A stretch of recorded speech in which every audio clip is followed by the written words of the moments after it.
Hi everyone, this is your Bay Area Realtor Deepak Arora signing in today on a pretty hot day from my lovely car. So today I'm going to discuss a very sensitive topic which says according to the latest NAR lawsuit settlement, the sellers are no longer supposed to pay the buyer broker compensation. But in the next 1 minute, I'm going to tell you why it's gonna hurt the seller more than the buyer. Let's watch. So based on the latest updates, the seller is no longer supposed to pay any kind of compensation to the buyer broker. But in a real estate transaction, I think the main thing the seller should always be concerned about is netting the most amount. And I think the previous arrangement of seller being able to pay the buyer broker compensation out of the sale proceeds was more in the favor of seller. How? Let's take an example.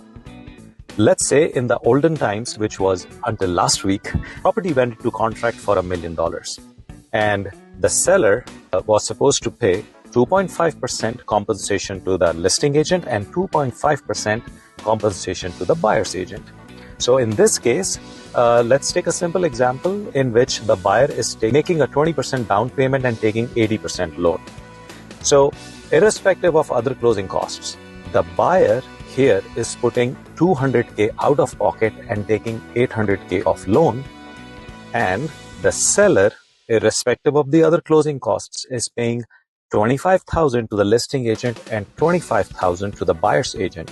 So the buyer's out of pocket is $200K and the seller is going to net 1 million minus 25 minus 25, 950,000. Now let's take the latest scenario in which the seller cannot compensate the buyer's broker.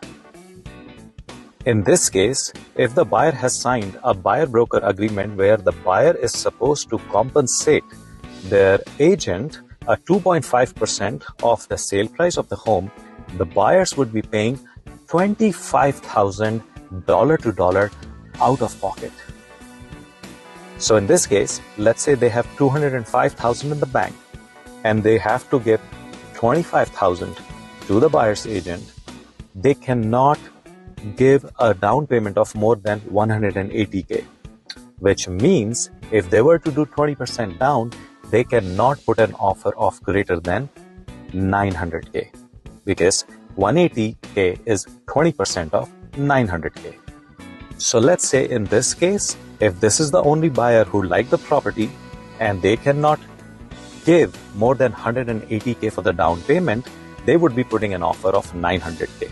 And if the seller doesn't have any other offers and they end up accepting this offer, the seller would be paid $900 minus $25,000, which they will pay to the listing agent. So they will net $875,000, whereas the buyer ended up paying $180 towards the down payment and another $25,000 to their agent. So they ended up paying $205,000. So if you see in this example, the buyer actually paid more out of pocket, which is $205K instead of $200K, but the seller ended up netting $875K instead of $950K. That's a $75K loss to the seller. Now, this is exactly, my friends, what I'm trying to make our buyers and sellers aware of. I do not know how the arrangement's gonna be in the future, but this is a misconception, a misguidance, and lack of education that has been going around, and people think it's the seller who pays the listing agent and the buyer's agent. Whereas in fact, it's always the buyer who has been paying the agents on both the sides, as well as paying the seller for the house, because the buyers are the ones who are bringing money to the table.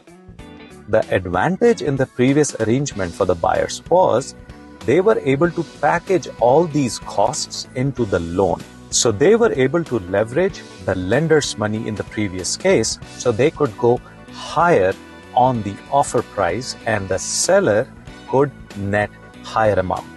But if now they have to keep money aside to pay their buyer's agent, that's going to drastically reduce the amount for which they might be able to qualify for, and hence put a more competitive offer for the seller's property. I think this might also have an impact on the relative competition. Temporarily, we might also see a dip in the net sales for the sellers. So this is my quick take on the latest arrangement. I can go on and on describing various scenarios, but let me know what you think. As always, I'm up for a call, meeting in person, whether it's coffee or boba. Let's do it. Thank you and talk to you soon. Bye-bye.